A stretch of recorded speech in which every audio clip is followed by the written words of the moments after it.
Well, hello and welcome. I'm Steve Carver, and we're going to talk about how to stay in business for decades and decades. The little things that make the difference to give some businesses the ability to keep on keeping on, while others have fallen by the wayside. And one of the main differences in the two different types are being able to diversify in a lot of different ways. So our main topic tonight, and I certainly do appreciate y'all being with us. This is my presentation number 1217. So thank you for joining me on my journey and let me be with you. I'm not a lawyer or an accountant, just a fellow offering free advice. And let me tell you, always my first advice is get a second or third opinion or talk with someone that can help you with tough decisions and give you some insight. As you're getting started, there are plenty of people that will be glad to talk with you and help you. All across the state at the community colleges, there are offices there not for the college students, but indeed for the entrepreneurs in the area, just like you and I. Tonight, we are sponsored by the Small Business Center at Bladen Community College, one of my favorite places on earth. Bladen County is a rural eastern North Carolina county where one of the things that's there is the White Lake community, a little resort lake where Norma and I have a little camper we visit on warm weekends. So we love Bladen County and getting to love Terry Dennison as well. She is the director at the Small Business Center for Bladen Community College, and just a wonderful, delightful individual for you to get to know. And she is there to serve you, very dedicated. She's got a long history of helping small businesses, and she's been in business of herself for years. So we're very fortunate to work with Terry, and very appreciative that she is supporting our webinar program in this course. So thank you very much, Terry. So your study guides have been emailed to you if you had signed up early, and if not, I'll send you copies tomorrow. The study guides are important for the course. I encourage you to save them, set up a separate file on your computer so you can refer back to them when you need to, and do that. All of them are important and worth your time to read them, so please take the time to do that. I am keeping up with attendance. We had great attendance last week. I see many of you are back tonight, and plus some new folks. If you will please sign in over on the chat board. I'd appreciate it a lot. That way we can get your name correct and your email, and I can send you a copy of the YouTube link for our recording tonight, plus study guides.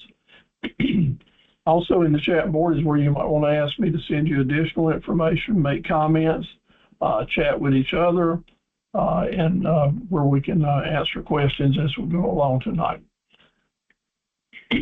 Let me brag on you guys. We got started here. We have been having great attendance on the Tuesday night sessions as well as tonight.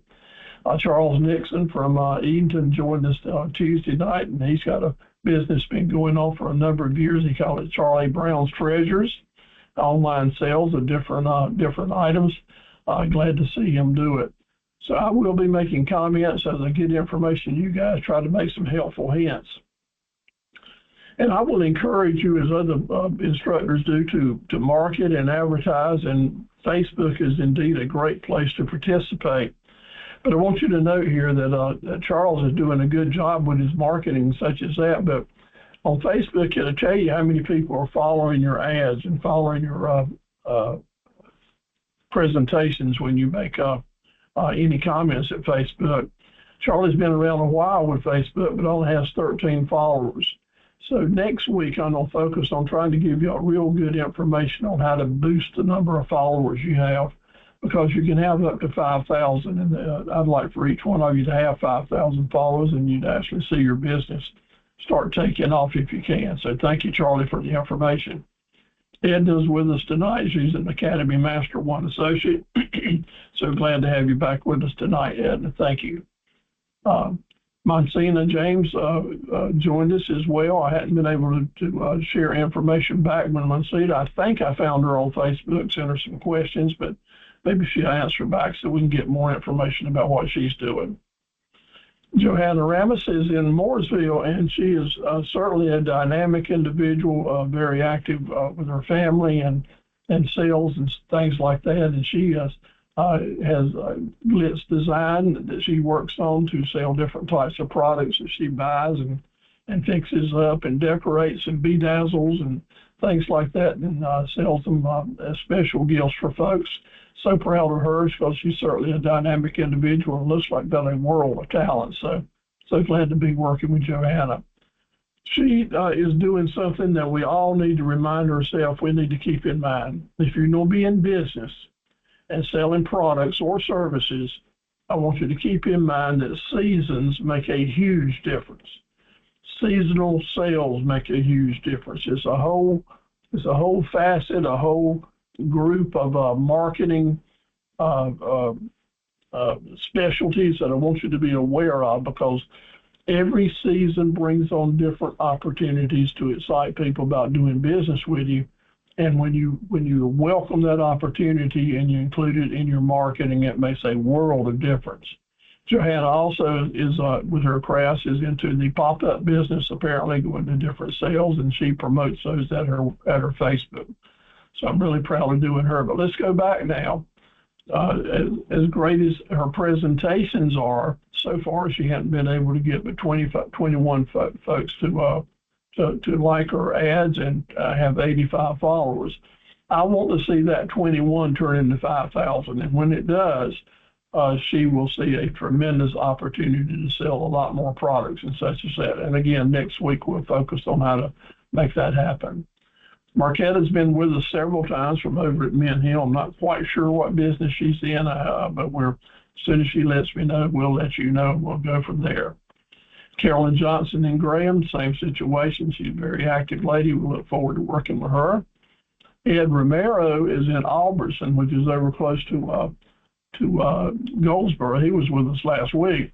And Ed is in the construction business and does a really good job. He's been attending our webinars for a number of years now. He does a really good job on Facebook, advertising his MBP7 construction company and several other doing business ads.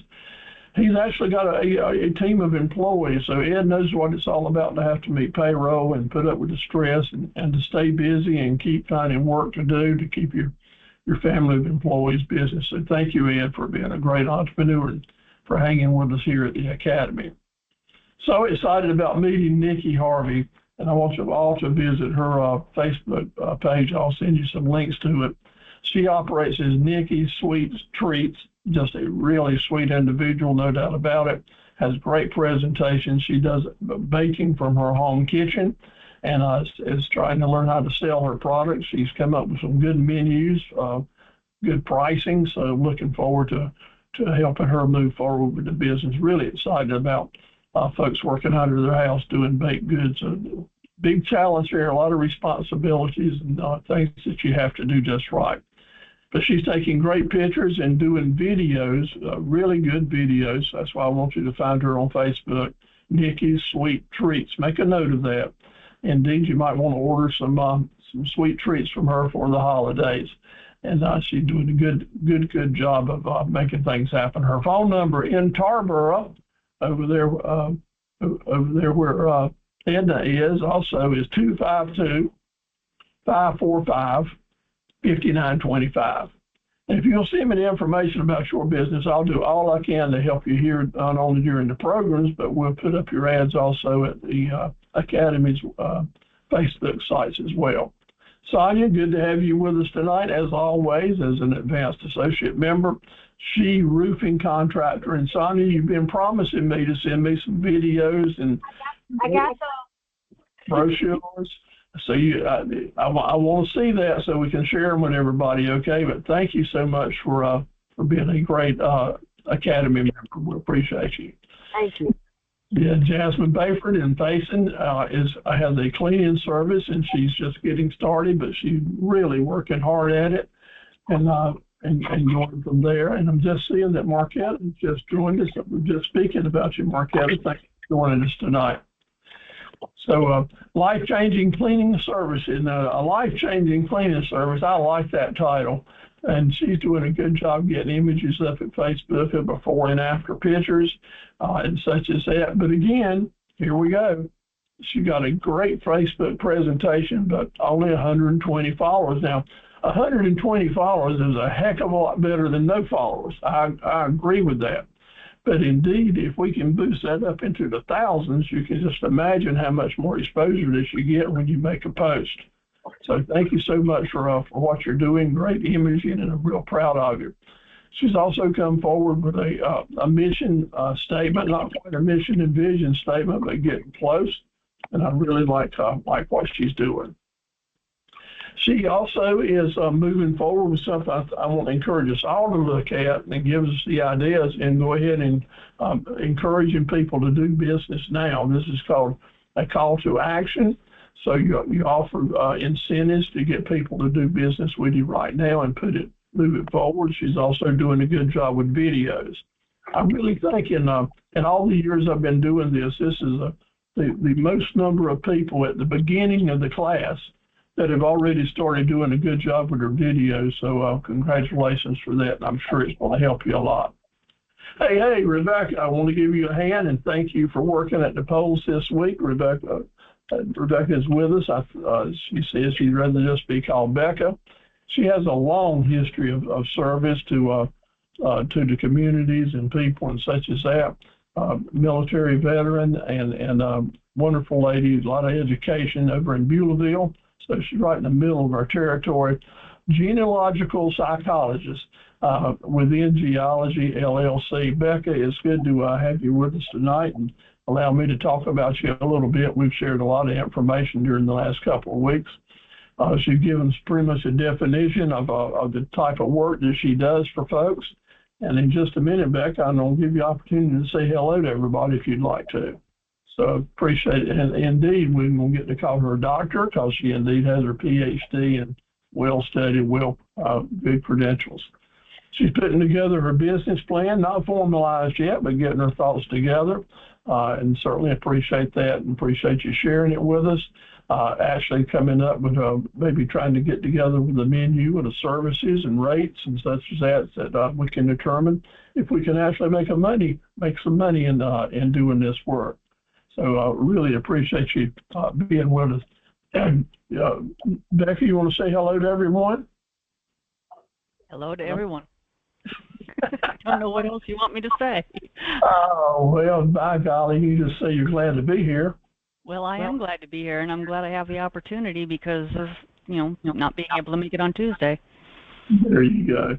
Well, we're certainly looking forward to working with you and learning more about your work and how we can tie the genealogical histories that we all have to better help in dealing with issues that might come up as we learn more about our family trees, so to speak. And I know you're working hard to get in a position to help folks if they need it with these type of issues. So thanks for being with us and for all the information that you've been sharing. We certainly appreciate it.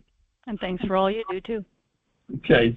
Sherry, good gracious alive. It's good to have you back with us tonight.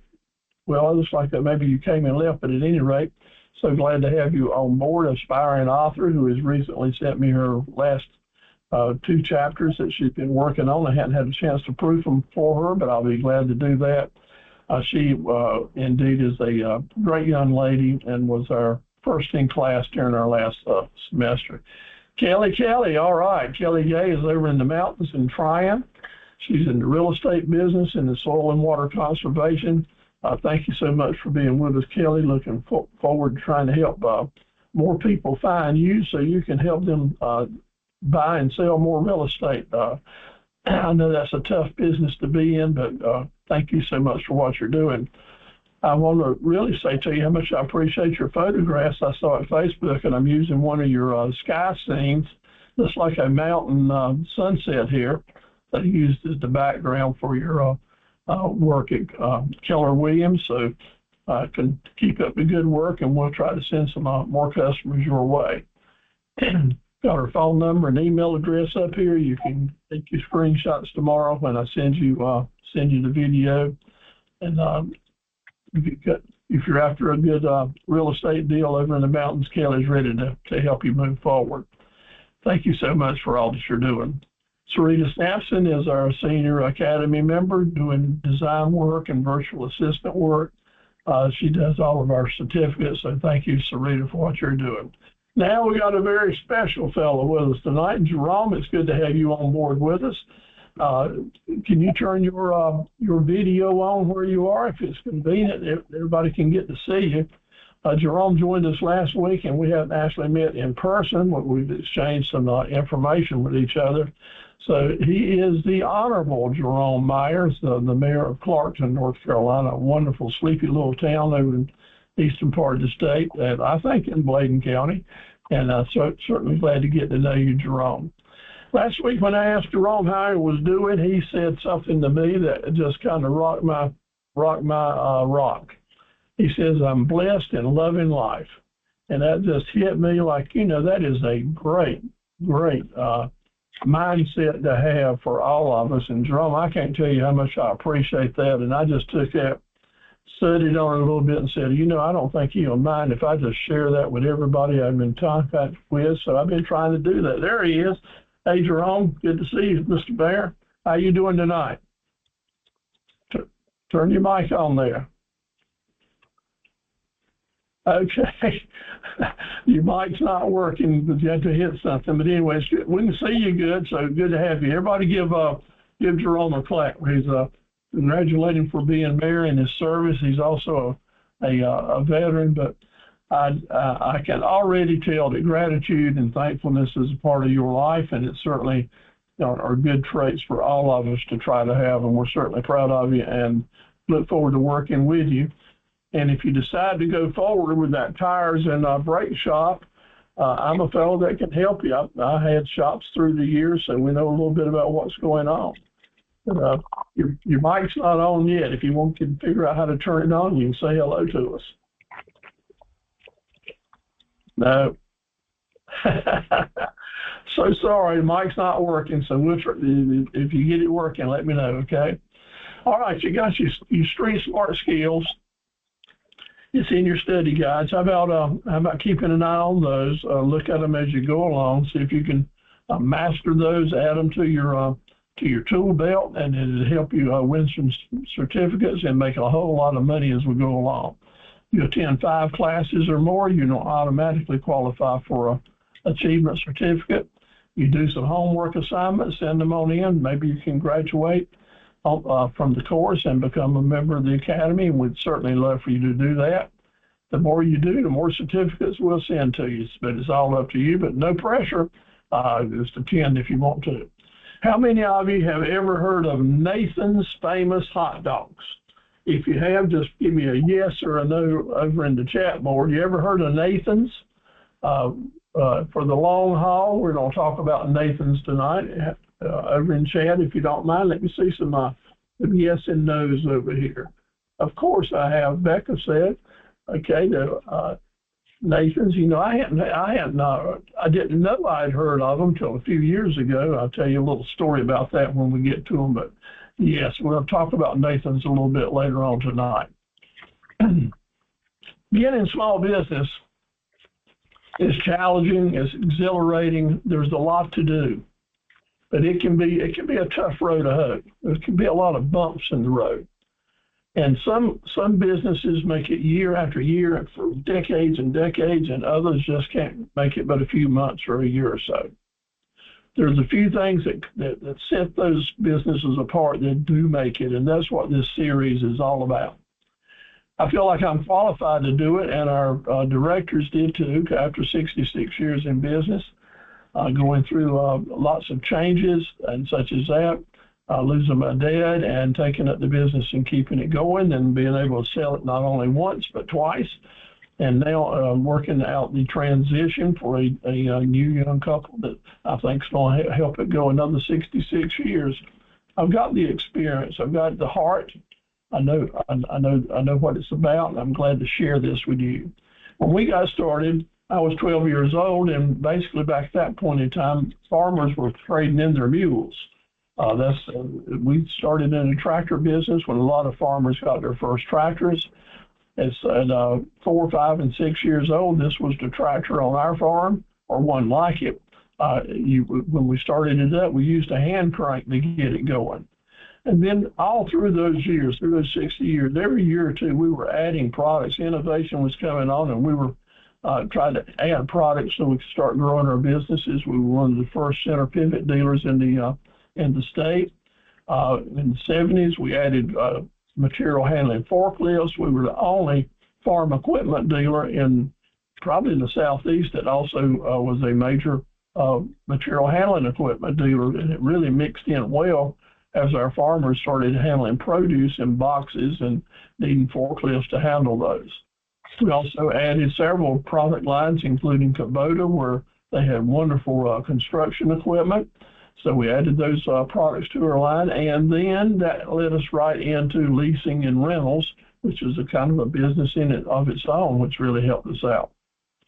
Being very aggressive, I decided to get into the government servicing contracting business. We had a lot of contractors here in Dunn that gave me some ins and outs of how to go about it. And for a number of years, we ran motor pool support and maintenance at Fort Bragg for the trucks and other equipment coming in and out from Desert Storm and other situations. So we learned a lot about contracting. If that's something you're doing, I can probably help you with some ideas there.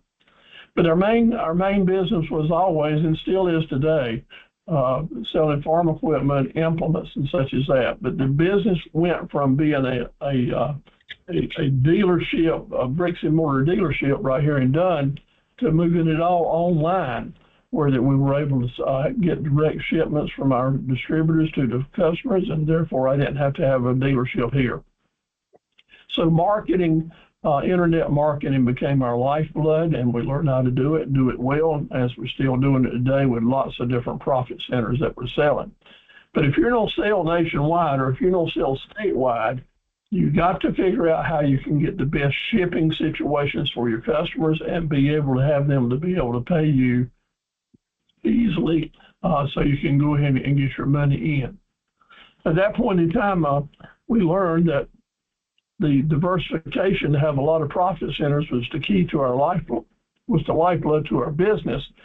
So we basically have 27 different profit centers, some things that people needed and some things that people wanted, which is a key ingredient to putting your business together to stay for the long term. In this series, every week we're going to do different things. We're going to do some of the same things, but every week we're going to learn some new skills and talents and do things. But I want each of y'all to get in the habit of communicating with other people online. And one way to do it here is right here with this chat board during our sessions is to exchange messages. I'm one of the few presenters that leave the chat board open so that you can direct a conversation to everyone if you'd like, or if you someone in particular you want to speak with or ask them a question or send them a message, open the door. This is networking 101.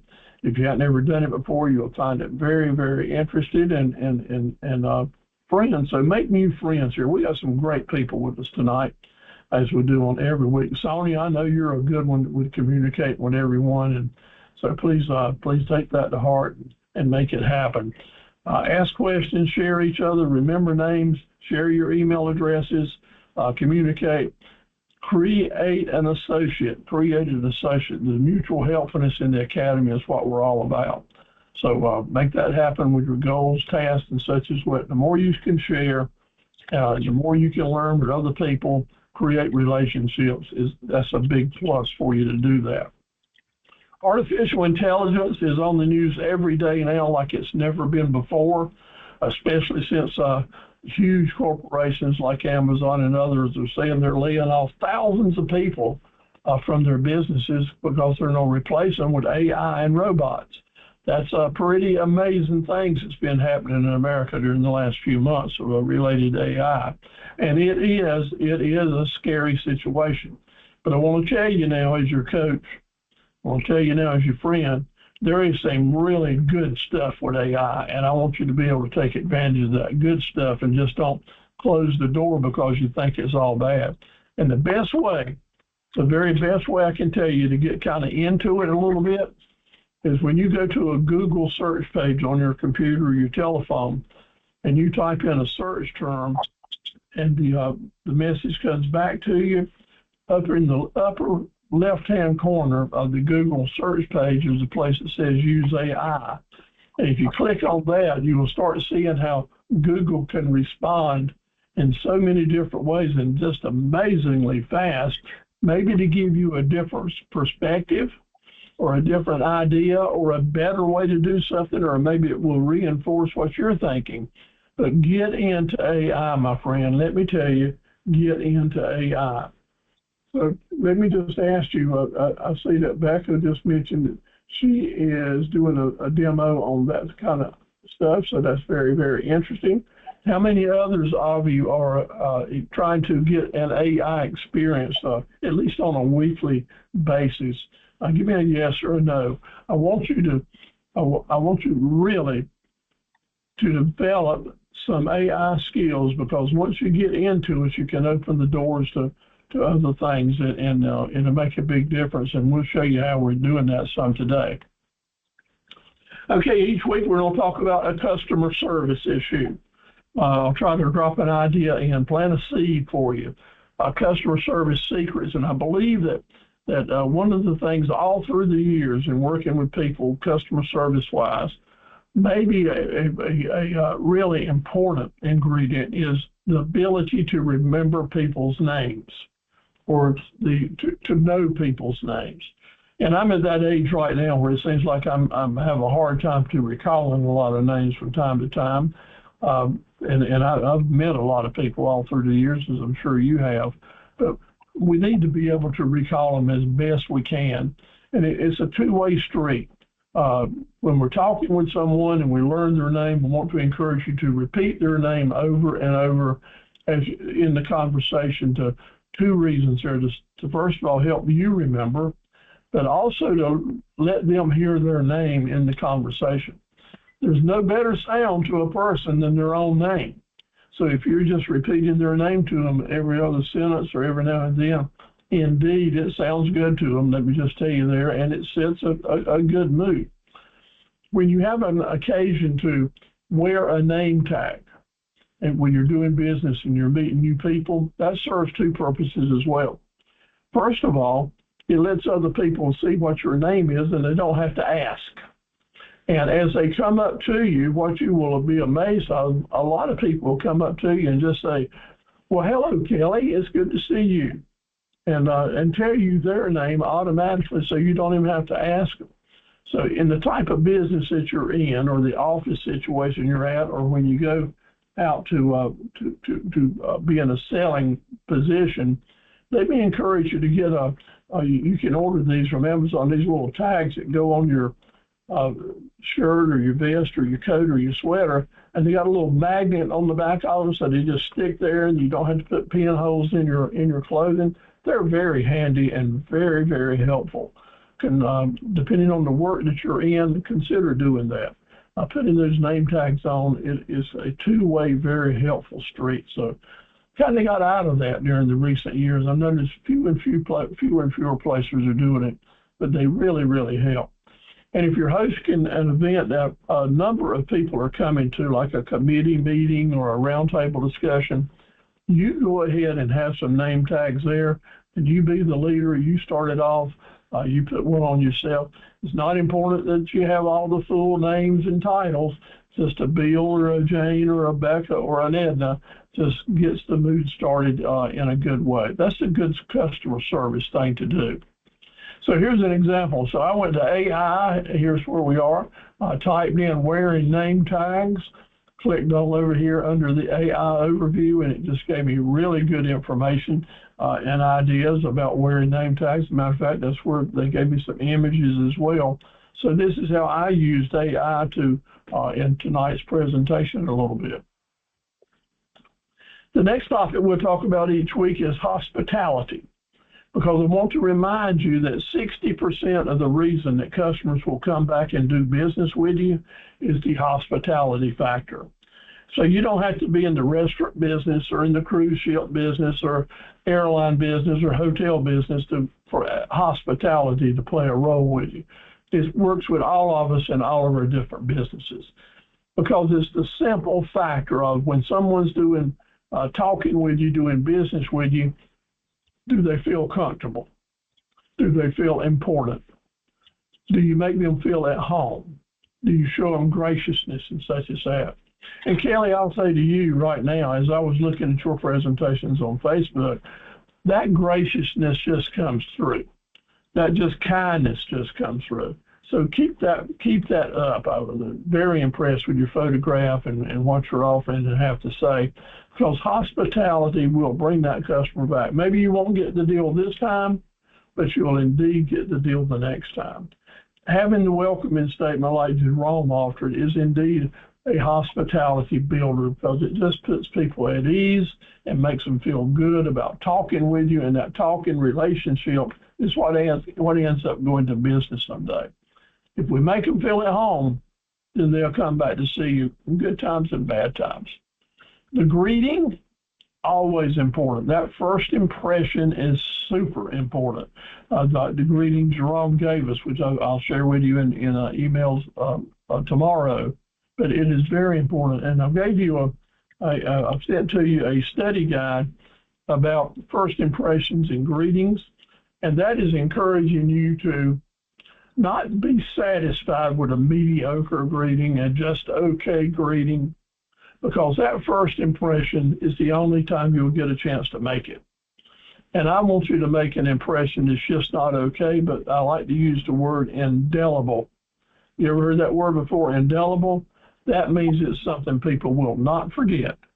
So do your study guide, learn how to make those indelible first impressions, and you'll start getting some good business benefits from it as well. I think I'm in a league of my own. I think what I do well, and I'm proud of that fact. I've worked at it a long, long time. I want you to have that same feeling. I want you to have that confidence feeling that, by golly, you are doing it right, you're doing it better than other people do it, and you're in a league of your own. And we can do that by seeing some other people through history, and maybe that you know right now, that work really hard to be as good as they can be at what they do and better than other people. And those are the folks we want to emulate and to remember. Giving the right greetings, the right sounds, like Jerome it certainly does. Working hard to be as good as you can possibly be in a niche market field, a real small place like that, like Becca is doing in her work, what she's striving for. She's going to be in a league of her own, and we're all better folks because we have the ability to learn from them and to associate with them, and glad to do that. So work hard at being unique, and is really good. I want to give you an example of one of our friends in the academy. Folks, that if we were at a seminar, she'd be right there with us and just as friendly and at home as anyone. That's Dr. Jacqueline Howard. She's from Clinton, North Carolina. I've known her now, I guess, about 15 years. She came to some of my seminars that we were doing at Sampson Community College years and years ago, and we've stayed in touch ever since. She's in a league of her own. She's a retired educator and now a public speaker and life coach and religious inspiring person, does a great job. But she, way back then, would say to people as she met them, you know, there's a greatness in you. You know, there's a greatness in you. And it would just light you up. When she tells you that, it just lights you up. And I asked her if I could use that because I could see it was a good thing to do. There's a greatness in you.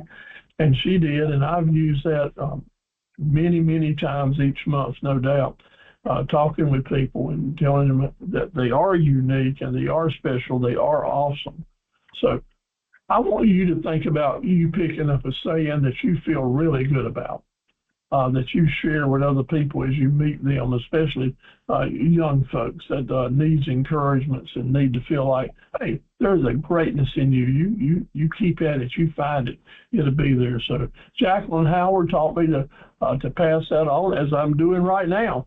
So tomorrow, indeed, you may pick this up and say that to someone and actually turn their life around. So there's a greatness in you. Let's share it and let other people know that too. So each class, we're going to talk about some fundamentals, new ones and old ones, networking, AI, customer service secrets, hospitality, and being in a league of your own. We'll do that each week as we move forward in the series. But tonight, what sets those businesses apart is going to be diversification. So I'll be talking about diversification. Here we go. And we'll start right out. We're talking about two words. The word many. But many can be spelled two different ways, can't it? Yeah, it can mean very little or a whole lot. So it's many versus many. And I want to focus on that to begin with, because I'm going to tell you, I want you to diversify a lot. I want you to have diversity with your products, with your customers, with your territories. A lot of differentials here just go a long, long way in helping you create a larger, more active business, many and many. So what I have to say is, it's a very powerful engine for your growth, diversification is, but it does bring in risk. It is. It's a two-edged sword here. So finding the right balance is really important when we talk about diversification. So don't just let anyone say to you, you need to go, diversify, and nonstop. That is not right. You don't need to start diversifying until you think about it and apply some of the truths that we're going to talk about tonight. That's the difference in being savvy and wise and making the right moves as you go along. So let's think about that now as we get started. What are we doing when we want to diversify? We want to expand our reach, because if we're just doing one thing with one group of customers, very little chance we're going to make a whole lot of money if our niche market is really too small, or there's not enough people in that niche market to help us have enough volume in business to make a business, make it the money on it. So by diversifying, we're going to expand our reach, maybe to different territories, maybe spread it out so we can find as many of those people in our niche market in other places and bring them to us. And it will really help us to build our business as we expand our reach to new fertile fields, so to speak. Let's find some new greener pastures to do business in. We also, as we're talking about diversifying it, we have to adapt. As our market trends change, as things change like they never have before now, we have just come out of the COVID situation, and we're moving into the tariff situation, and things are really changing a lot in the business world altogether, product and services. So we have to adapt to different marketing trends. And one way to do it is to do what y'all doing tonight, is to attend webinars and seminars where people can talk to you about the changing times, like AI, what all that's bringing on board. And then we have to be open to flexibility so that we can change our strategies as we adapt to the different trends. So thinking diversification is thinking different, no doubt about it. Spreading the risk by offering multiple products and services to different markets, spread the risk in that you won't have to go out of business because you didn't have enough to be sustainable. Open up yourself and move forward, doing it the right way with pre-planning and forecasting. Diversification can make a world of difference for you. What's the deal here? It all boils down to all this conversation, noise, and chatter. It's all about getting our customers' attention. We just like a little puppy dog barking and yapping and doing tricks when it comes to, we really just want to keep getting our customers' attention, right? So we have to adapt to find the different ways it's working today versus what didn't work yesterday or such as that. What are the ways you can do that? One of the important ways you can do that is using the words DAB. DAB. Those of you that got the fingers for it, go over to your chat board and tell me what DBA, not DAB, but DBA. What does those three letters stand for? DBA. Well, this is an important factor that we talk about not only here, but in our core topics course that we'll be doing in January. We'll dive into it really deep, because this is a super important part of diversification. You can do all the diversification you want to, but if you don't figure out a way to get your customers' attention with the changes you're making, it don't make a world of difference. You can have the best Facebook ads and website pages you want to, but if the customers don't see it, what the heck? DBA helps you help the customers see it. Because with DBA can help you two major different ways. Number one, it lets you operate your business under different names. You might have one corporate name, but you can have as many other subtitle names or aliases or doing businesses as you want to. And that makes a good opportunity for you to find different folks who, whatever that you've got, different people will call it different names.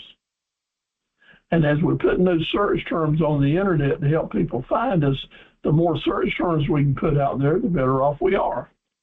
So different search terms equals using different DBAs. That's where I'm coming at. I've got a study guide that I've been sending to you that kind of outlines this, and we'll actually do a webinar on it at some point in time that you might want to come and join. The other way that DBAs help you is not only as you were changing your company name and titles, you can change the titles of the products and services that you're offering. Because some folks will call, I want to buy a car. Other folks will say, I want to buy a Chevrolet. Other folks might say, I want to buy a 59 Ford. I want to buy a pickup truck.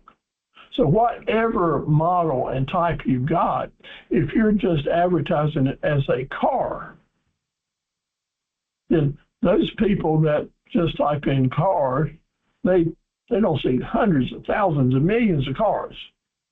But if you got a 59 Ford that you want to sell and you advertise it as a 59 Ford as a DBA, have a web page named that, you mention it in your web page and your the script as a 59 Ford, then folks that are searching for the 59 Ford will probably indeed find you 100 or 1,000 times faster than otherwise. So you want to keep that in mind. DBAs are a major game changer. There is nothing negative about them and everything positive. If you want more information for me to send to you about DBAs, type over in chat board and I'll send it to everybody because we've got some pretty good reading to do. Okay, do that. DBAs also have a long way to go with some other things. Branding and logos and signature items. Did you notice I was kind of focusing on the logos and the names of the products that y'all were using that I could find in our introductions tonight? Like Nikki's Sweet Treats. You can't buy Nikki's Sweet Treats anywhere but from Nikki. And because she's naming them that and marketing them as that, people are going to remember the Nikki's and the Sweet Treats parts very good. Instead of just, I want a piece of cake or a cookie. I want a Christmas cookie. No, I want a Nikki Christmas cookie. That's where logos and branding play, provided you make sure you use those logos, brands, and signature items when you're describing what you've got with your SEO, your search engine optimization. Diversification, super important. But it's also important that you mix it up. You mix it up with a good group of things that people want versus things that people need. Things that people want versus things that people need.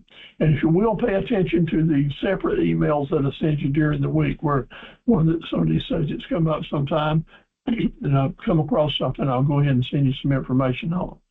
But if you've got things that people need, reasonable price and a good customer base, even if economic times are bad, the economy's weak or whatever, problems in the community, people are going to buy what they need every day. We all do it. But, when they come to buy the things that they need, if you got some other items there that they want, maybe they'll buy them too. Or at least they'll remember that you've got them. So if you got that good mix, you're going to be able to have upsells. And upsells is where you can sell more products to the same number of people, therefore not having to raise your overhead and cost of doing business. So that's That's where you want to go. But now again, I'm going to give you a reminder, a warning. There are some challenges related to diversification. First of all, the biggest challenge is you can spread yourself too thin. You can offer stuff that you can't service or you can't get or you can't stock. And if you have a limited amount of marketing money that you have to stop marketing your main products in order to boost these new products, that's not a good thing. Becoming diversified and adding more items and services and products is a very good and necessary thing, provided you don't let it weaken your base products, your base thing that you're doing. You don't want diversification to strain, like a sprained ankle. You don't want it to strain your existing operations. So keep that in mind as some advice from the old geezer here that's done that before, okay? How do you avoid that? You do it by forecasting, you do it by studying, you do it by talking to people that's been there before. You do that by putting the pencil to it, but you know, putting the pencil to it, if you're just getting started, is guesswork. You're having to project, estimate, and that's kind of scary when you're risking your business revenues. So you can forecast wisely by indeed figuring out who to talk to, how to guesswork, talk to somebody that's been there before with this product and this idea, and getting a feel for it. Again, the small business centers may not have someone there that's actually done it, but they know somebody they can call. Might be me or some other advisor they have. But do this investigation work. The lawyer would call it due diligence. Do the due diligence before you go out here and start diversifying with a lot of new products and such as that. Remember in the introduction where I was showing you the different tractors and the irrigation system and the forklifts and the backhoes, every time we added a new item or a different item, that was diversified, because we were hoping to bring in a new group of customers from a new area, a new region, or spread our influence out over a larger area. And every time we did that, we had to invest a lot of money, hundreds of thousands of dollars with new products, with parts and service training and new marketing costs and such as that. So if we were not smart and we made some bad errors on bringing in some new things that were duds and didn't make it, it really hurt. And we had a few of those, no doubt. But in the most part, we became smarter at it, got better at it. And if we were taking a risk like that, we'd also factor in that, well, if this doesn't work, how can I get out of this and not lose a whole lot of money? That's a risk management factor that always needs to come into play as you do your diversified. But please don't let that scare you away, because that's just part of doing your business due diligence and make it work. So yes, diversify, but never neglect your core business. Never neglect your core business. What you want to do is, as you're looking at how you're going to diversify, you want to be raising the bar every time you do this and becoming a leader in your particular market, because you are offering something new and different. The something new and different also needs to be better and affordable. Diversification needs to be hand in glove with better and affordable. You don't want to try to be all things to all people. We can't do that. We are not a Walmart, but we must be everything to some people. So as you're trying to see how to focus on that customer group that you're best in a position to serve, add the things that they will probably be interested in doing, and therefore they'll be a good customer for you for your new product. So let's take a close look back in history just a little bit here, okay? We're going to talk about Nathan. So we're talking about how to stay in business for the long haul. So as I was thinking about this, putting this together last summer, it came around July, actually, and it came to the fact that Nathan's had been around a long time. And some of y'all have said to me as we've been along the way that you've been a friend of Nathan's for a long time and such as that. Well, I knew them, but I didn't know that I knew them because they've just been so active in a number of different type of businesses. But I had heard about them from the July 4th hot dog eating contest. Mainly I knew about the hot dog eating contest, but I didn't remember that it was Nathan's until I got into it a little bit. But indeed, after studying them and watching what they do, they are in a league of their own. So let's be proud of the fact that we can recognize that. And if we could be in a hot dog eating contest, who knows how many we could put down, because they do it every July the 4th. And I noticed this year they got national television coverage on this. I can't imagine what the value of that free advertising is. But they are solid, historical, in a league of their own with a product that they keep promoting. And you all now have a good dose of Nathan's. And if you had ever tried one of their dogs, let me encourage you to get a pack of them. They're at the major food stores.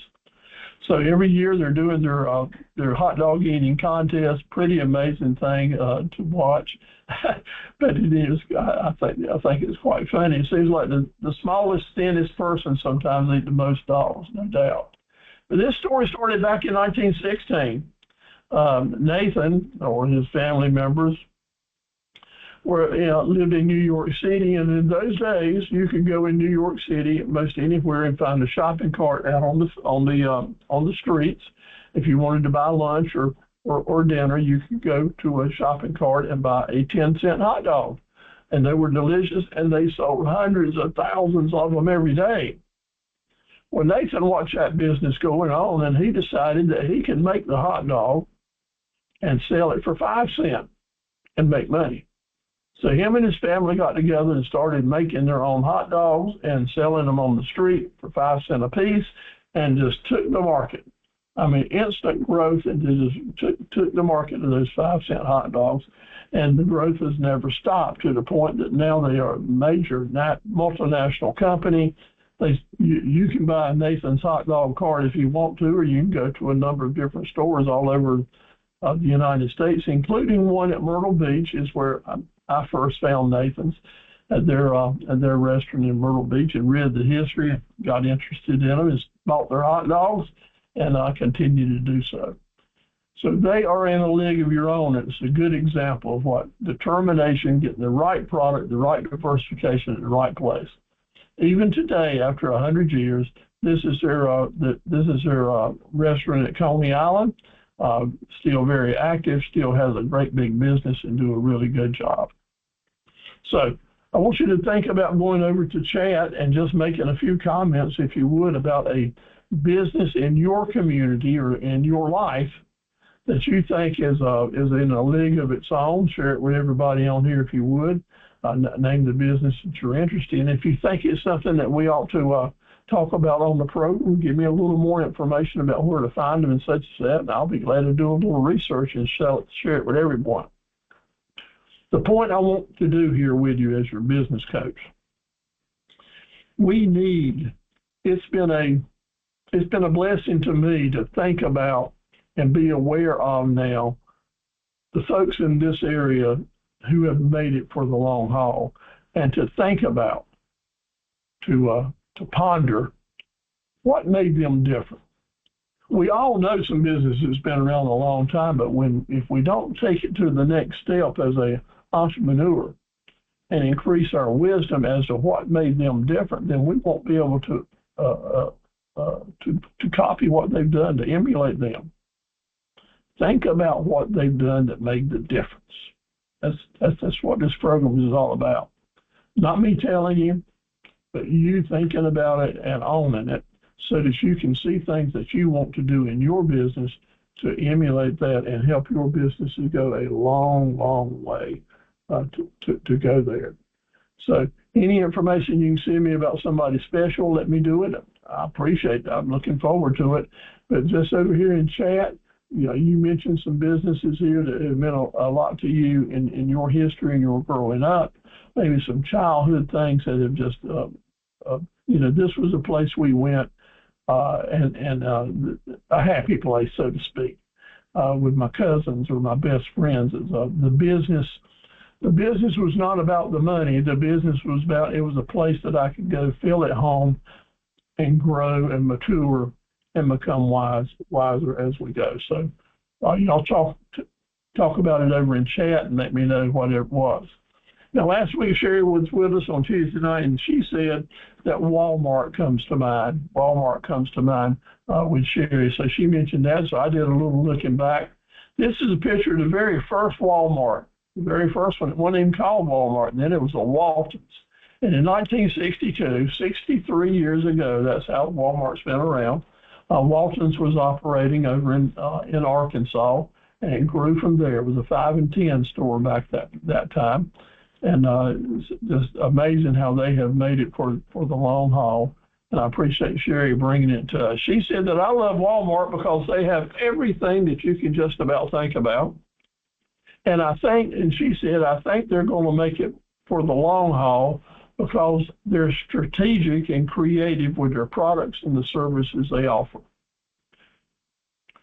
Sherry, I agree with your logic, but I mostly agree with the way you summed it up. Because if we all become strategic, if we all become creative with the products and service we offer, we'll be able to make it for the long haul.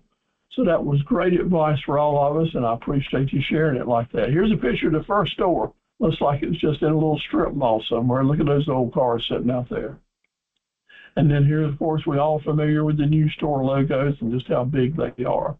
But did you know at this point in time, it started in Rogers, Arkansas in '62, but now Walmart has 4,600 stores in the USA.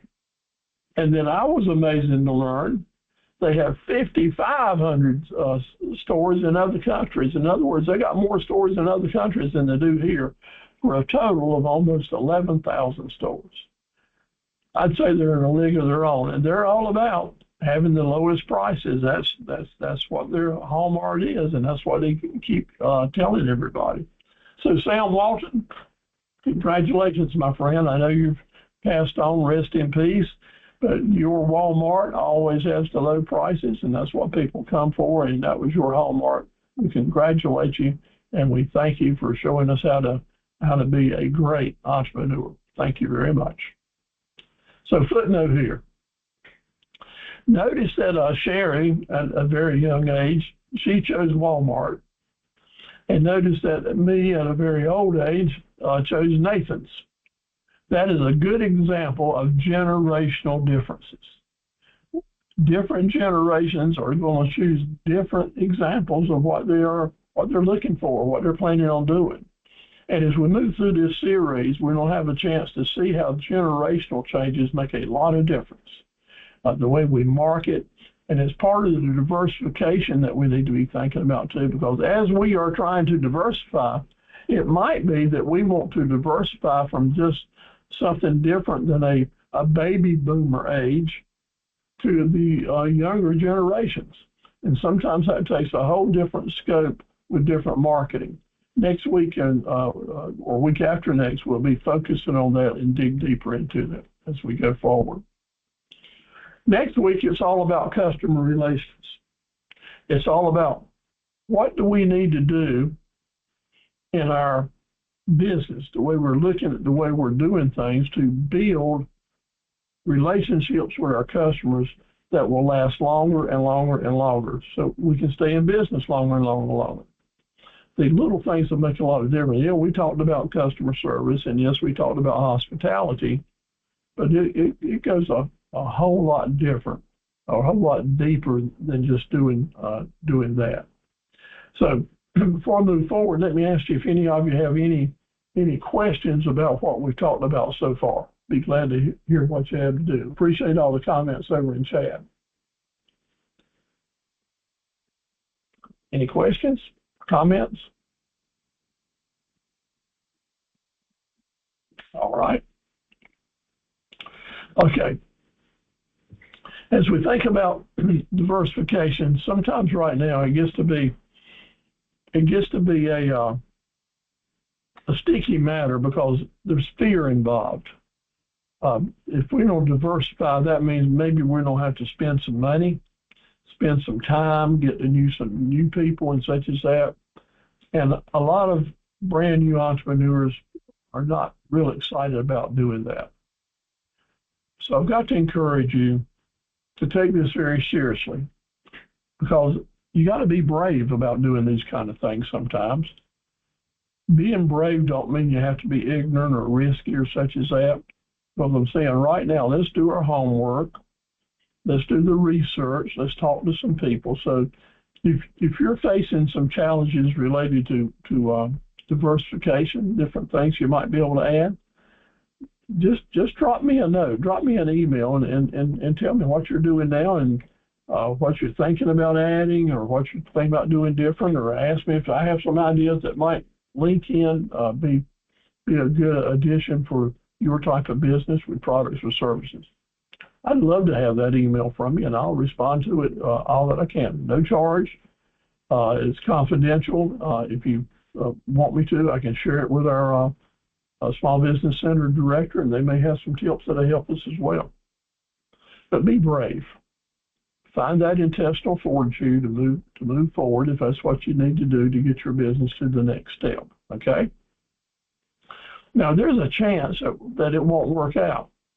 And that's why that I said earlier, we want to figure out some risk management strategies in this conversation of counsel, that if it doesn't work out, then we're going to try to do all we can to make sure you're not going to take a financial loss.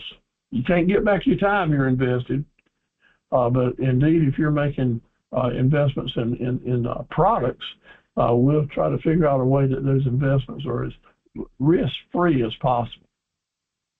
And then, whether it works or not, you can't be stopped. We got to be unstoppable enough to keep trying, because staying in business for the long haul is all about being committed to the endurance to see that next step come true.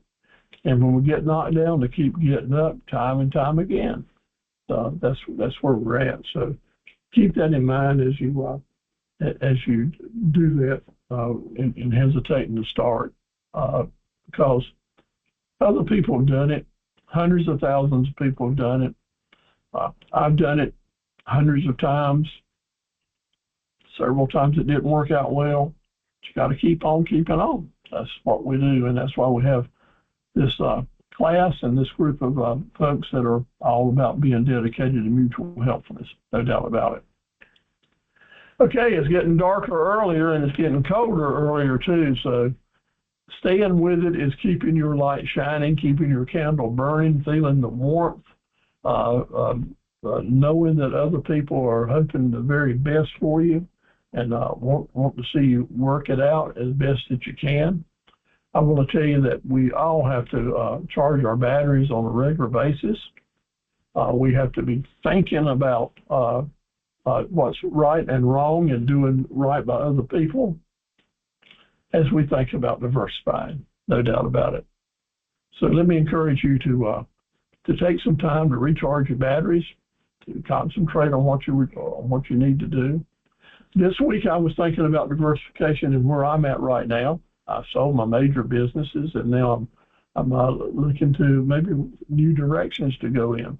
And we just have to sit down sometimes and meditate, turn off all the other noise, and just kind of be still and know that we can't handle everything right by ourselves, but to meditate on it and ask for advice from those people where we find comfort and encouragement from.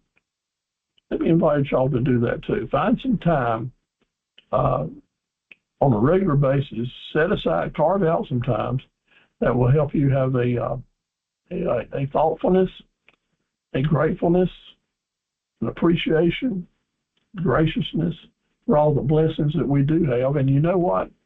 When you do that, then you can become a blessing to other people. And try to make that work.